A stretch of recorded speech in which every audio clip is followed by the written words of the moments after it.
আসসালামু আলাইকুম ওয়া রাহমাতুল্লাহি ওয়া বারাকাতুহু।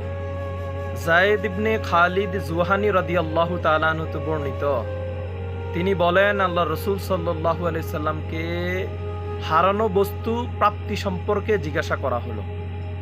রাসূল সাল্লাল্লাহু আলাইহি সাল্লাম বলেন, হারানো বস্তু যদি তোমরা খুঁজে পাও তাহলে 1 বছর যাবত তা প্রচার করবে।